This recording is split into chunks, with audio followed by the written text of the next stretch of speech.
Welcome to The Truth in This Art Beyond, and we are back in Philadelphia, the city of brotherly love. I am your host, Rob Lee. And today, I'm excited to be in conversation with my next guest, an artist and a gallerist based in Philadelphia. Since late 2006, my guest gallery has featured local, national, and international artists in the realm of painting, sculpture, mixed media, photography, and installation works. Having promoted the success of many artists over the years, his gallery has been recognized by such notables as NPR, Huffington Post, and Michelin Globe. Please welcome James Oliver of James Oliver Gallery. Welcome to the podcast. Oh, thank you. Thank you for having me. Thanks for having me on your show. I'm really excited. Thank you for making the time and agreeing to spend some time with me here. And if you will, for those who are undipped, unfamiliar with you, could you describe your background? Where'd you grow up? And what was your earliest art memory? Okay, great. Well, yeah, I grew up in Puerto Rico, actually, in San Juan, Puerto Rico. Nice. My formative childhood years, I was born in New York, upstate New York. My dad used to work in New York City, and he was an madman, you might say. And but I had the good privilege of actually growing up in Puerto Rico because the company that my dad worked for had a subsidiary in San Juan. So we moved down there when I was 5, and I lived there till I was 18. So I grew up in a bilingual, bicultural, upbringing and just, background and such. So yeah. That offered me a lot of opportunities, I think, and my experiences led a lot to where I am now. I would say, give me some fundamental. There was creative pursuits and such, even very early on, So that brought me to, through college, I went to school in Texas. Well, first University of Tampa, then I went to school in Texas, studying. I was always interested in music. Hell, my background. I used to do acting. I played music. I played trumpet. I sang in choir. I painted a little bit, that kind of thing, but was more focused on drama and music. But I was exposed to a lot of visual art as a kid growing up, whereas my parents would take me to museums a lot and galleries, and we travel a little bit, it was important to them for just to expose us to a lot of things, growing up. And that definitely, inspired me to do, the things that eventually do. Yeah. And so, yeah, that's how, that with that background and with not so much pressure from my parents never really liked to pressure us to do any one thing. They were just kind of left things open. And then I think they more or less wanted us to have a good general knowledge of this, that, and the other, and experience things, and then you find your way, what I mean? That kind of that in that regard. And I really appreciate that, to be honest with you, Yeah. No, that's great. Thank you. Because I think a lot of times there is those seeds, right? If we're like being harvested, if we're a garden or whatever the growth analogy is, I think some of those seeds are planted, whether it's creative, whether it's art, music, whatever the thing is. Some of those seeds are planted when you're young. So getting a sense of what one's background is and kind of maybe why they do what they're doing, that gives really good context. Mm-hmm. So, I'm reading, you're artist, gallerist. So could you, share a bit about like an experience, like, or a meeting that was kind of like that moment where you're like, I want to pursue art in this way. You touched on a moment ago, some of the stuff growing up in a very general sense, but was there one moment where you're like, you see a painting, it's like, I want to do that, or you're in a gallery, and you're like, I want to have that. Is there one that comes to mind for you? Well, I'll tell you that my earliest art memory is as I said, my father was he was an ad man, he was an ad exec, you might say. He was, not the top of the totem pole, but, he was in the creative aspects of it, creative director kind of stuff. And with that, I'm going to turn my phone off. Sorry about that. Oh, good. And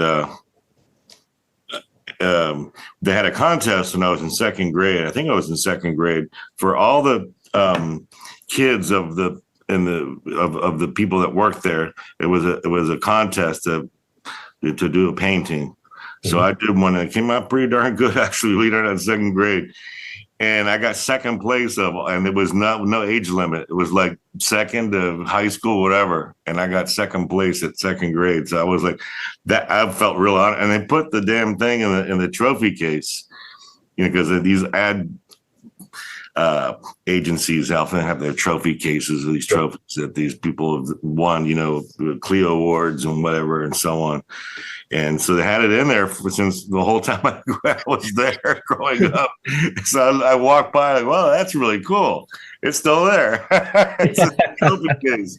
So those things are back memories, but it gives you, I can look back at that and I start, I did music. So I started painting as on the side. I was a musician for many years, a professional musician, and I started painting, and I started painting a little bit more, and my music was going well and all that. Then I started painting more, and then I started getting burnt out doing music as a profession, and it was never a full-time thing for me. It was full-time every once in a while for myself. I got to tour. I got to taste being with a band that had a major label record deal and that kind of stuff. And then at one point I was painting so much that it just, the pain took over, my attention away from the music. And it was like pretty much a seamless thing. I stopped doing music and I was so excited with art. And then, a year later I got my first break, very early on in my professional visual art career. Yeah.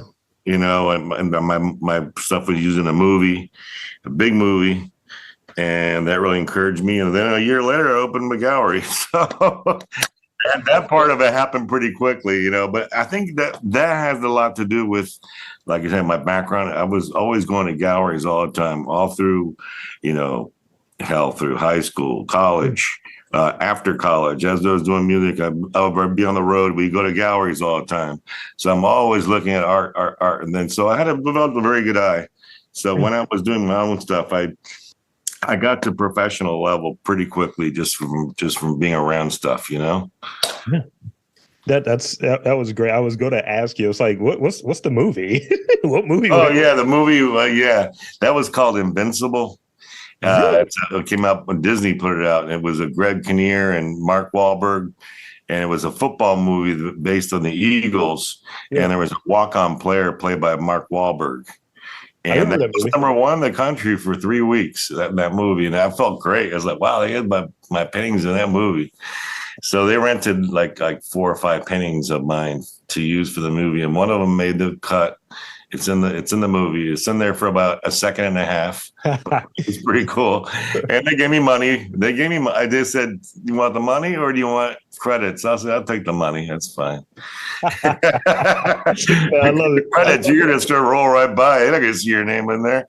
I'll take the $1,000. Thank you very much. Yeah, I can use that to start this gallery. Oh, yeah, exactly. Whatever. It's like, I mean, I had a day job and all that, but still, when you're an artist, you're struggling a little bit, and you got to pay for supplies and, the studio and such. And it's a great thing, but that $1,000, I know came in handy. 100%. I mean, anytime there's, hey, Rob, can you use that silky voice to do some moderation? Sure. How much is it paying? Great. Right. Okay. Good. You do have a good voice, by the way. Actually, I was told myself that I should do some voiceovers, but and that might come even down the road, even though I'm getting a little older. But hell, one never knows in this day and age. I mean, even have some people tell me, "Hey, James, you should do some music again, or play some of your songs." Whatever. I'm like, yeah. Oh, I'm out of practice, and I'm not sure if I was, but sometimes you feel like it, and I pick up my guitar and I'll play, and listen to old records sometimes, just to you have to have memories, don't you? Yeah. Yeah. I mean, I look back at old podcasts that I did, and like, this isn't my first podcast or my only podcast. I do a movie review podcast in addition to this. And I've been podcasting for 14 years. So, there's a whole back catalog. Like, I was joking about, well, not joking, but telling you about the 600 I've done for this. But it's probably, between all of the stuff that I've done in this sort of podcast career, it's probably a couple thousand at this point. And, you start looking over it, it's like, oh, wow, that was not good. Or I am a much different person, or I've matured, or, okay, that is still funny. When you look back over, your history of what you've been doing and sort of a body of work. And I try to approach this, for better or for worse, this podcast, like it's a body of work, in that way of, like, some people might do a brush stroke every day or work on a painting every day, until that painting is done. I look at what I'm doing as each episode is kind of a brush stroke. And I feel really weird saying that, but that's kind of the way that I'm starting to look at it. That, all right, this one is going to go this way. Maybe I need to do this one over. Maybe I need to do an extra layer on this one. Well, I'm feeling very comfortable as speaking to you, so that's a good. You must be doing it correctly. well, thank you. I appreciate that. And I feel like, definitely.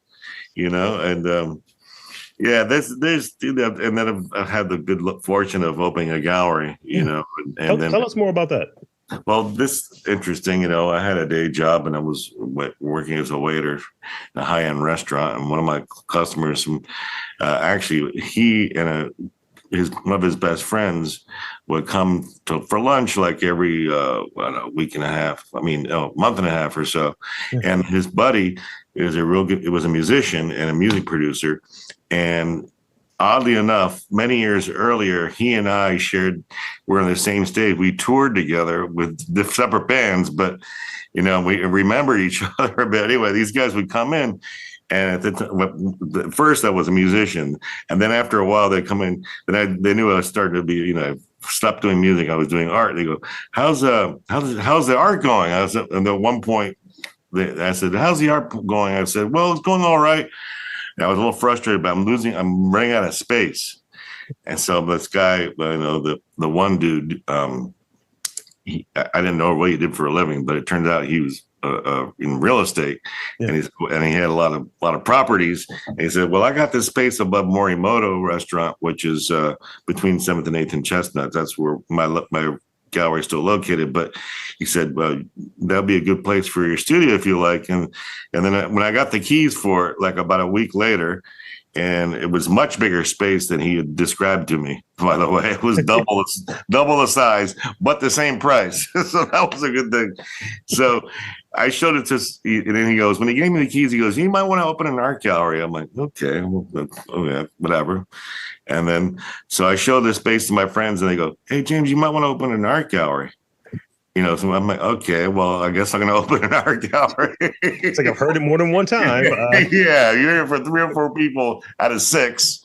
You're going to start. And oddly enough, I have, a history in the arts, not just as a musician, but I used to run a festival in Austin, Texas called the Austin Acoustic Music Festival. And then that led me to become an arts commissioner for the city of Austin. Oh, wow. So as an arts commissioner, I had to, go over all kinds of applications and all the in music, dance, art, theater, everything. So, with that background, opening an art gallery I felt very comfortable about that. It's not a problem. So, the first shows, I didn't really know that many artists as far as the type of work that I was looking for to show in my gallery. And so the very first show was my own work, and I had enough work to fill the room, which was good. And it's a pretty big gallery. And it's a 4-floor walk up my gallery.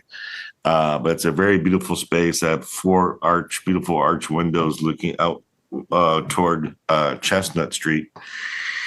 And, I knew with time that it would just get better and better. And, so luckily, through some of my connections in the music scene and, my quickly burgeoning visual art career, I started meeting a lot of people, and also since I had a space, I was introduced to a lot of artists and good artists because I wanted to, have some good art here. I just didn't want to say, okay, you're an artist, you can show your no. There's a little bit more to that, of course, but yeah, that's how I opened the gallery. I wasn't planning on it, but then once it was proposed to, everybody said, do it. I did it. And the good thing about that was I didn't have to fix my space up to a certain extent, knowing that it was just going to be my studio. From the very get-go, I built it to open as an art gallery. So I didn't have to redo it twice, No,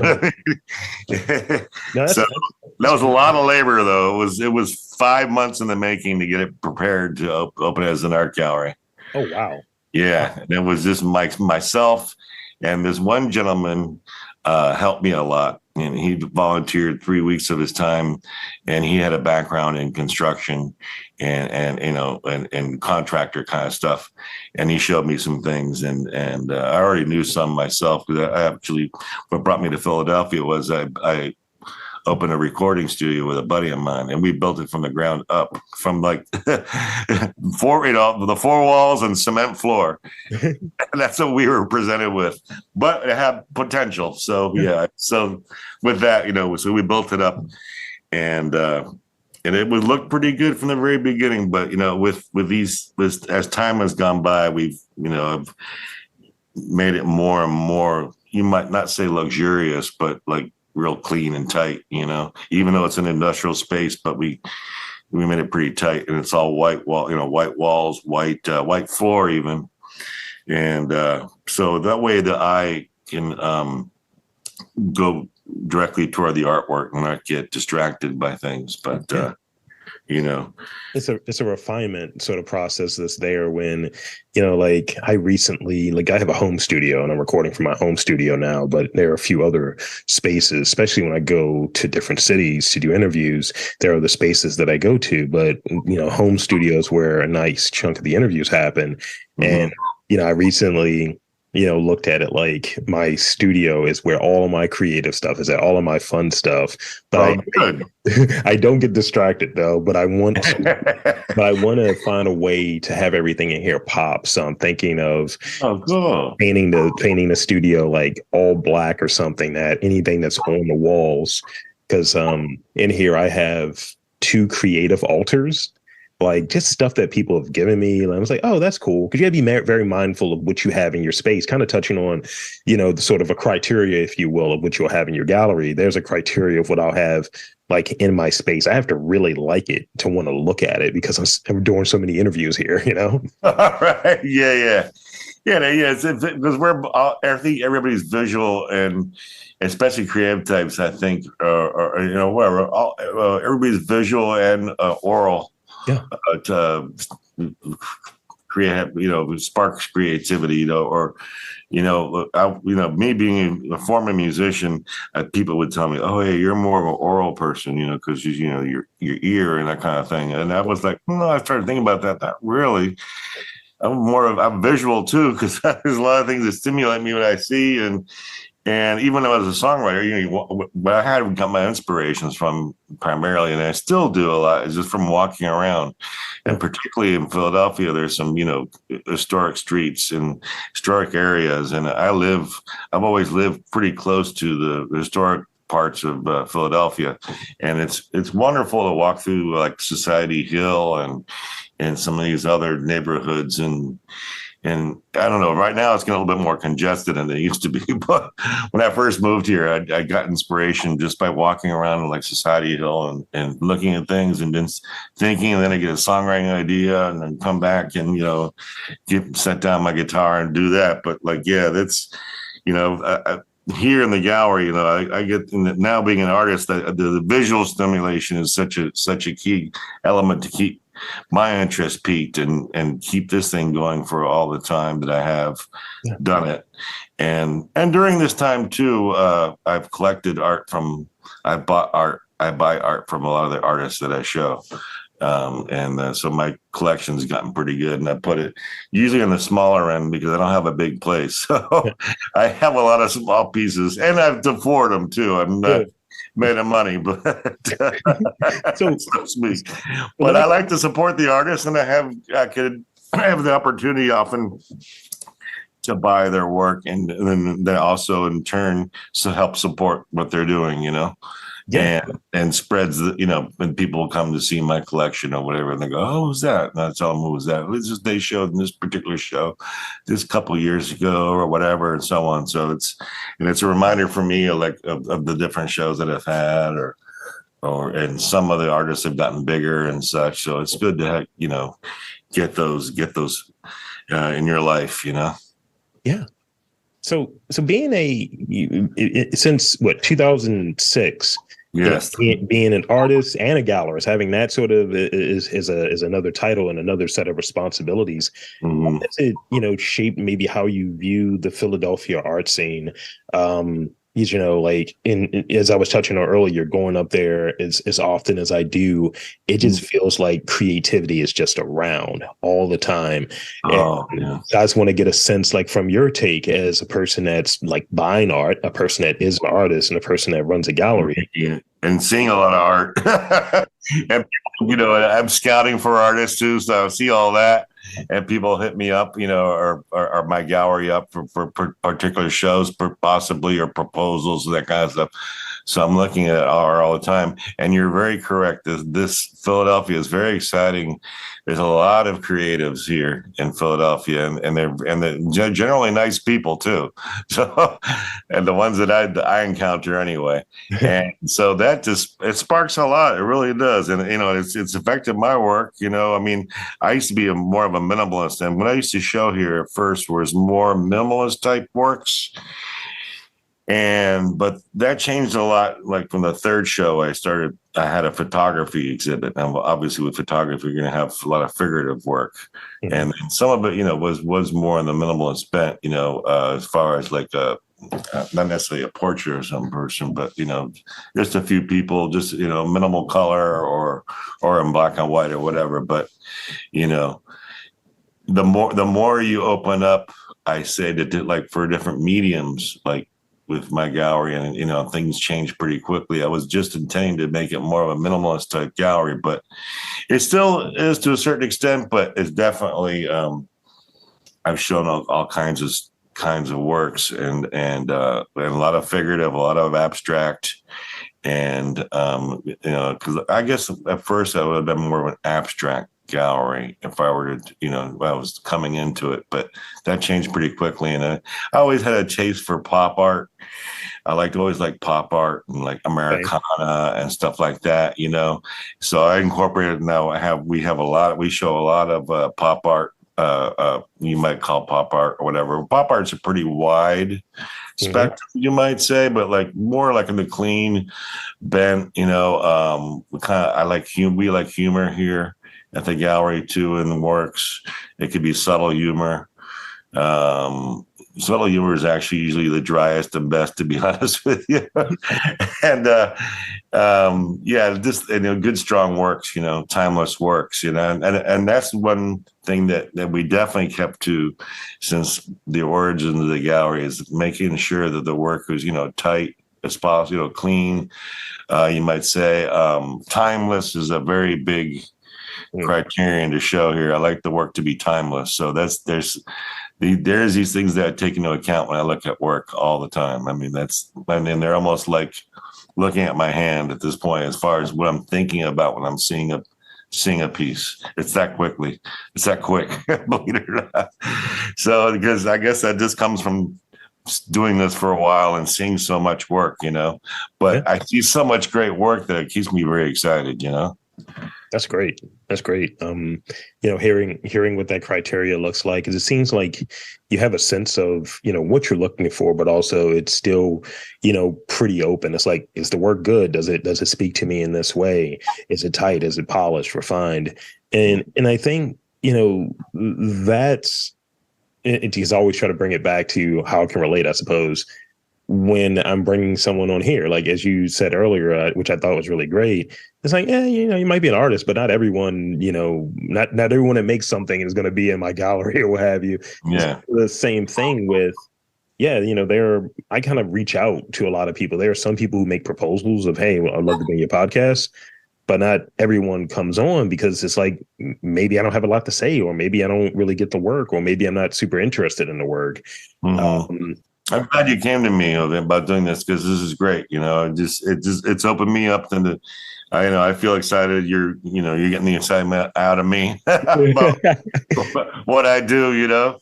Even on those days that I'm tired and such, and my assistants might know that I'm, kind of been working too hard or whatever, and they like make sure that they don't interrupt me too much or whatever. But then they'll show me something cool, like, "Oh, James, we got this," and then I'm like, "Okay, I'm not as tired anymore." We got Because I this get thing. excited about something, and like it gives you like a second wind, or you wake up, oh wow, oh well, that's cool. Oh right, let's talk to that person. You know? So let me ask you this, because I want to get a sense of like what a day in the life of James Oliver looks like. Like, and I know like every day varies, right? But let's say, what did today look like before doing this podcast related to gallery, related to art? What did today look like for you? Well, I tell you, I do have another business that I own, and you might call it my day job. I own a house painting business, and I do enjoy doing that. And I work with my guys hands on, but that I enjoy doing that. It helps pay the bills. I do have a lot of assistants. They're part time here at work for me, but it's you can't just rely on running an art gallery these days. Particularly, a lot of art galleries, to be honest with you, are owned by people that may be trust fund people, or they might have a spouse that does real well financially that can support the other in their passion pursuit or whatever. And with myself, and I'm not the only one, of course, but with my case, it's from the ground up. I don't have, no background with my family and that kind of thing. So, I have to have a day job. And I luckily with the type of work that I do, and I do have some guys, real good guys and gals that work for me. If I give them flexibility in my schedule to whenever need be, I can devote more time to a gallery, and such. But doing that, and then coming here, and what I used to do is have a cup of coffee. That was like the difference from the day job to the night job. Coffee. Now I'm just like, oh, maybe I'll have a whiskey and Coke or something like that. And it's just that. Yeah, you got to break. You don't want to have habits all the time. Okay, I'm gonna sit down and have a coffee, and then just I changed it a little bit, but just to relax, and go right into it. But usually my assistants give me 10 or 15 minutes to sit down and gather my thoughts, and then we work for about good 3 hours each day after that, and they have day jobs too, my assistants. But they're one good thing about doing it the way I've been doing it is that we're really focused on we're all working on the gallery. We're very focused on the gallery and what needs to be done, and at the same time, some flexibility about thinking about artists, talking about artists or ideas, or what's coming up the next 6 months, what's coming up the next 8 months, what do we have planned to get off to these 2-3 people in the next 24 hours or so. So that keeps it's kind of neat to work in that regard, to have all these different timelines. It keeps it interesting and fresh, and it keeps you on your toes, I guess you might say. Yes, I'm not retiring yet, in other words, so I'm going to stay on my toes.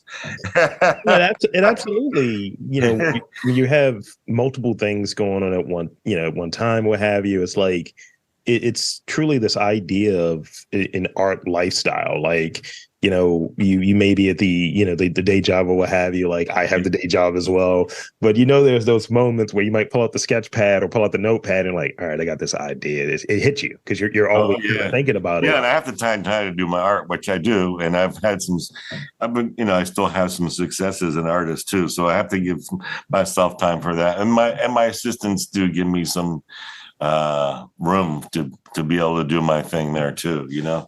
It's great. It's great to Yeah, hear. so I paint in the gallery because it was going to be my studio. So I painted in my gallery. Now, I don't have a painting on the easel all the time, but a good portion of the time, and the gallery's big enough to where I can have an easel and a chair and a little table and where my paints are, and it's not interrupting too much. I hear you. And I just took some. I'm really lucky for that. I just took a few more looks at the gallery. It is very white. Everything in there is white. I get it. Yeah. But I have splashes of color now. It's funny because even the furniture I used to have was white. So everything was white, So I was like, and then after a while, it's starting to get bland in my eye. So then I started painting my like I have a yellow chair or a orange chair, or a white chair, white chairs with a stripe. And then now I have like a fluorescent green chair. I'm starting to incorporate fluorescence in the furniture here.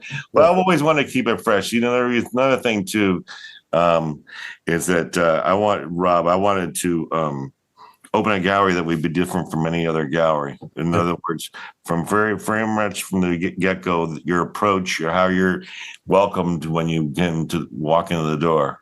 I want to make sure that people are welcome and and that we're friendly, and it's not intimidating in any way, or as little intimidation as possible, because so many people come to a gallery, they're intimidated, in general.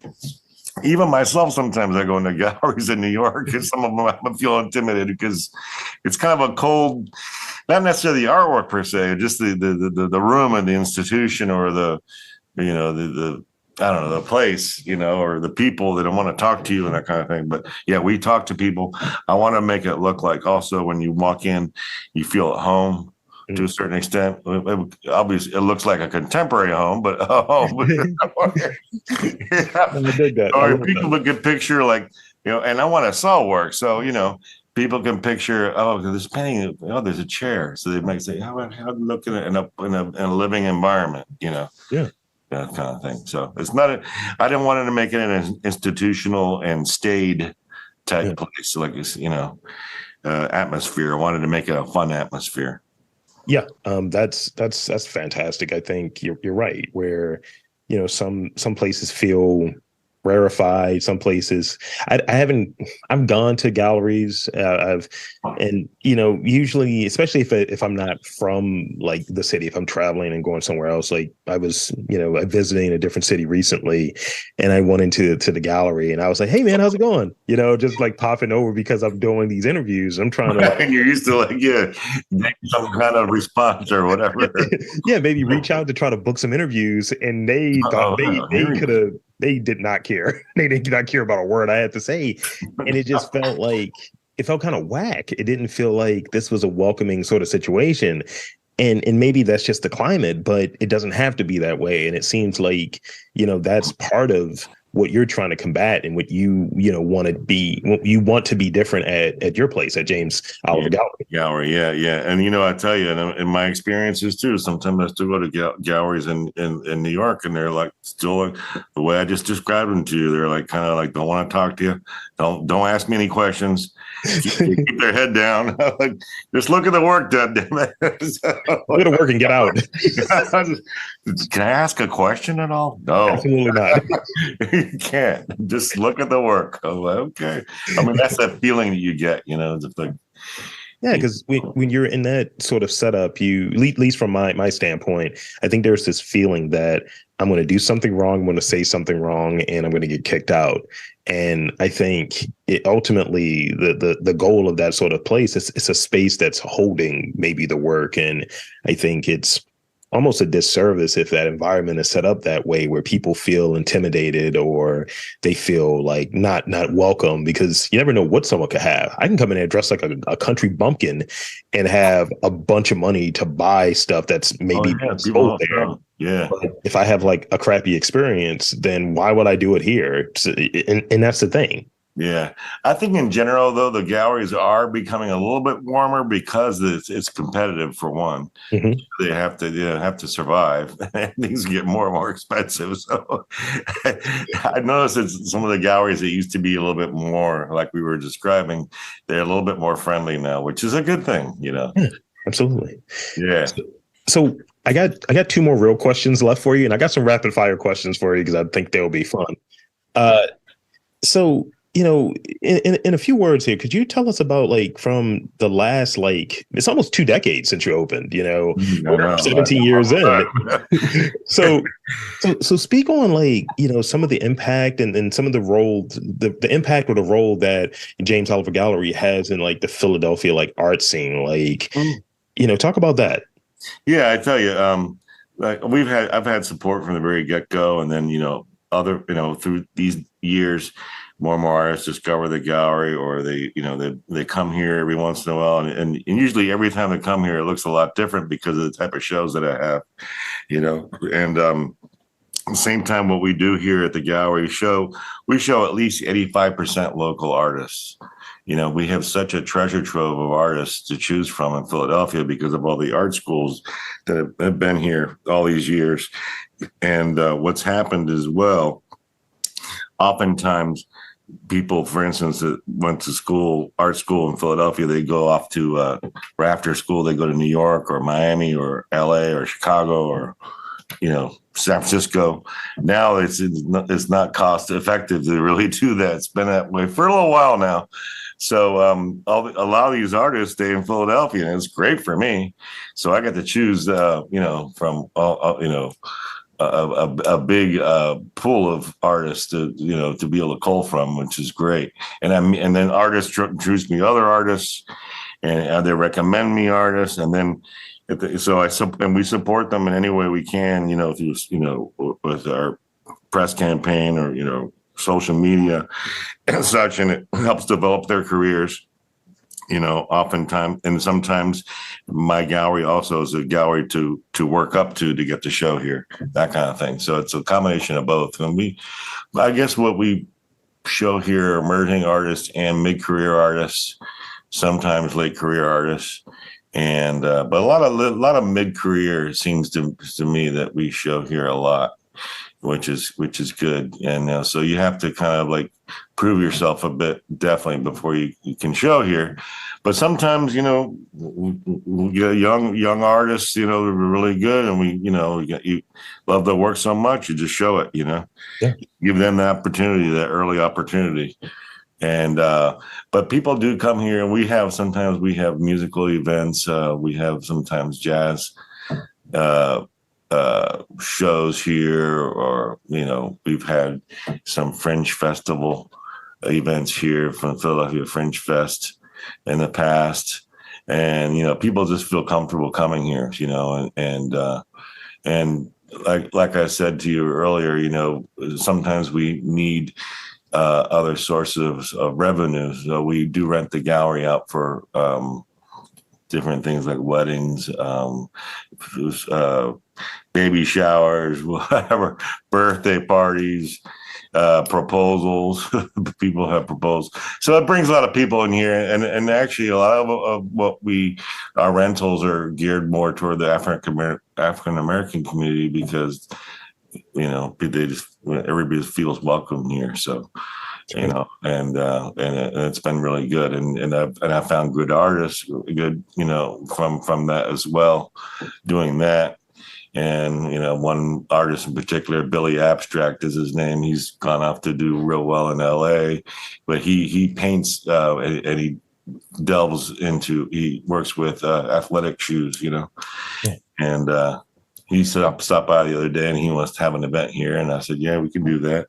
So people just feel very welcome here. So, and because of that, people spread the word about what we do. People want to come by and say hello and see the show, and see what's going on, and they see the growth of the gallery, which is also, people find that interesting. As time has gone on, I've always tried to up the ante of the quality of the work that I show here, and and it challenges the artist, and it's great. I think it's great for artists. You know, like, I can show here. I have to get my work tighter. I have to, get better at what I do. You know, I myself as an artist, I'm always trying to get better and better. When I was a songwriter and doing music back then, I was one of those that had the good fortune, and that I felt my songs got better and better as I went on. Yeah. Some bands that like their first one or two albums, and then they don't have anything left in them. I'm one of those that kind of evolved because I'm, challenging myself, and I got better and better as a songwriter, and to the point where when I quit, I had to write my best music, but I didn't have the desire anymore really to pursue in that industry. That makes a lot of sense. Tough industry, music. I can imagine. I can imagine. I've dabbled a little bit working with musicians to organize events, and by proxy, I'm like, this is a lot. This is a lot to deal with, and I'm not a musical person per se, but being on the admin, being on the journalistic side of things, yeah, it's a lot. So I got this one last question, and it's more of a I'm gonna get your take on this. So I read that I read several times that artists need time to mess around and not do anything. And to quote the book Creativity, people just need to people who keep themselves busy all the time are not creative. What are your thoughts on creatives and artists needing to just spend time doing nothing to kind of get those creative juices going? I think that's true to a great extent, because what happens is when I find, and I talk to other artists about this too, is that you have to have the right energy when you're working on your art in general. And, it's not really good to do work on your art when you're real tired and you just kind of feel out of it or whatever. And it just does not do well for your work, I don't think. And everybody's almost, anytime that comes up in conversation, they say the same thing. So, with that, like sometimes I like to watch TV, get my mind off things, spend a little time with my girlfriend, that kind of thing. And, as much as you want to cram into a day, you just can't do it. You have to free your mind up a bit, and you have to give yourself that time to think about. So in a sense, if you're thinking about certain things that you want to do in your art or a certain subject matter, whatever, you take that time and thought to do that. It doesn't necessarily mean that you're keeping busy per se. You're keeping your mind busy, or you're thinking about it, but you're kicking back, or different times of the day. Keep that, get those moments to where you can clear your thoughts and just think about your art,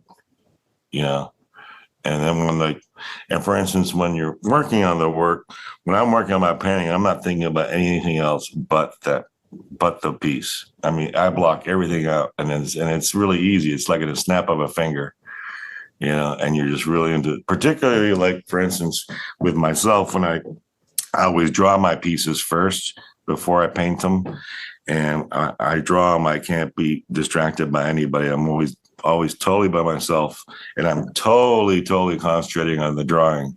Nothing, not even anything comes to my mind. And then with my process, I'll kick back for a couple of days and think about what colors I'm going to use and what approach I'm going to do with it and how it's going to, more or less look in my mind. But I need those 2 days to think about it. Yeah, it makes a lot of sense. I don't just go right into painting it. But some people do. But with myself, I have to kick back because I'm a minimalist too. So all the color I bring into it has to be I'm purposeful. Mm-hmm. And it's knowing your process too. Right. And on the process. I can say at times, and I think the most interviews I did in one day was like 6. And it's a lot where it's not like, 6 spread out during the course of 24 hours. It's like 6 over the course of 8 hours. And, you just carry over sort of, all right. And then, didn't really have a break there, didn't eat here, or I rushed to eat something. You eat a lot of fruit. Well, and then you feel like it's almost like when I'm traveling to do interviews and things of that nature, I don't have sort of that downtime in between. I might have, if I'm going up to Philly, I might have maybe the train ride up. If I'm going down to DC, maybe the train ride up. But generally, I'm doing interviews almost back to back to back. So the way that is structured, I don't have time to really between to kind of process, wow, what did I get out of that interview? In addition to, like, what other things am I thinking that came out of that interview that maybe changes my perspective for this sort of next interview? Is going to the next thing. Yeah. Does that do that? Does that happen? I don't have the time to think. So, okay. so really, you leave that for later, I guess. Huh? I think it would, because there are times where I'm like, I have that time. Like, let's say I might do a marathon of like 3 interviews in like a 4-hour period, right? And as I'm done with it, like I'm logging off mentally from that side of things, because you got to be in, you got to be logged in. Yeah, you do. Yeah. I'll look at it. I was like, man, I could have asked him this question. That's usually what happens. Yeah. So let me hit you with these rapid fire questions real quick. Sure. Yeah. So don't overthink these. These are goofy questions, but they're fun questions. All right, here's the first one. What is your favorite color? Yellow. All right.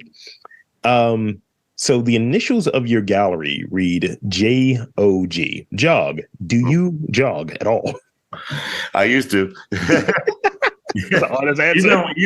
Even when I had my gallery, when I first got my gallery, I was training to run a marathon, because in the back of my mind, I always wanted to run a marathon, because when I was in my late 20s and living in Austin, Texas, they had the Capital 10K run. And sometimes I'd be an audience member, watch, the street, watch him run. I'm like, gosh, I should do that someday. I said, by the time I'm 45, I got to do something long. And sure enough, I was 45 years old. It was my second year into having my gallery, or third year. My best friend approached me and said, hey, we're going to run a marathon in Dublin, Ireland. You want to come? I'm like, what's funny you mentioned it, because I'm turning that age where I'm running out of time here. In my mind, I'm running out of time. So yeah, I ran a marathon. So yeah, I jogged, and I jog up the stairs as part of my training. I can't do that anymore, but so the jog thing, and then the JOG, the colors are yellow, J, jello, yellow, whatever. O, orange, G, green. And you got to jog up the stairs sometimes if you want to make it up here. I hear you. There's 70 stairs, but it's worth it. See, that's another thing. I've made my gallery look real cool and nice, for one of the, like I said, welcoming and fun and all that. But it's also to make for the effort you made it up here. It's got to be good. It's like, look, I'm putting those 70 steps now. I said, don't worry, it'll be worth it when you get up here. So I got this. This is the last one I have for you. So they're all right? All of them are cool. All of them are good, because I know people are sensitive. But I do have this question. Mm-hmm. I prefer hanging out with chefs and photographers. Those are in some painters, but generally those are the artists that I like hanging out with. I like their perspective. I think they're funny, what have you. Which types of artists do you enjoy hanging out with most? Just to, like, maybe you have that whiskey, Coke, or what have you, or have coffee with, or have lunch with? Who are the artists that you like? The types of artists that you like to hang out with? Well, the ones that are pretty quick-witted, I guess, and they're usually visual artists lately, and one of them is a musician, and he's a DJ and a music producer, and that's what he does. One of them's a couple sculptors, some painters, and then it's usually creative, and then one's a videographer, and does drawing, and it's usually, and those are the people also that support my gallery in a lot of ways, and push me, and keep me going and keep it fresh, and encourage me, and and that kind of thing. I have a drink, and they can laugh, and they can be fun, and they're funny. Okay. It's important. It's important to be around. Yeah, because you have to, you have to lose them sometimes a little bit, Yeah. It's a long day sometimes. You'd have that time to exhale. Yeah, I hear you. So that's pretty much it for the pod in the interview portion. But one, I want to thank you for coming on this podcast and being a part of it and spending some time with me. And and two, I want to invite and encourage you to share with the listeners, website, social media, all of that good stuff, where folks can check out the gallery if they're in Philly. The floor is yours. Yeah, well, we're at 723 Chestnut Street, which is in the historic area of, you might say of Philadelphia. We're above Morimoto Restaurant, which is the first Morimoto restaurant out of like 8 or 9 that are around the world now, but it started here in Philadelphia. We can be seen in plentitude on our website, jamesolivergallery.com. And we have at James Oliver Gallery on Instagram and Facebook, just James Oliver Gallery. All that, and with a website, for instance, like many other galleries, we're very visual type business. So with our website, we want to encourage people most to go to that because of all the content that we have, and we have video on there, and a lot of video, and it's just a lot of the artists that we represent or have shared to the world. We don't necessarily have a real long roster of artists because I like to keep it a little bit loose and not have too much commitment from the artist to my gallery and vice versa. Sure. But I like to, there's oftentimes we have artists that show here multiple times and everything, and they're included strongly on the website. So we have a lot of content on our website, and I encourage people to go to our website because I think they'll find it fun and interesting and very visually appealing and such. So, yeah, jamesolivergallery.com. Well, thank you. And there you have it, folks. I want to again thank James Oliver for coming on to the podcast. And it was great learning more about his work and spending some time together. And I'm Rob Lee, saying that there's art and culture in and around your neck of the woods. You've just got to look for it.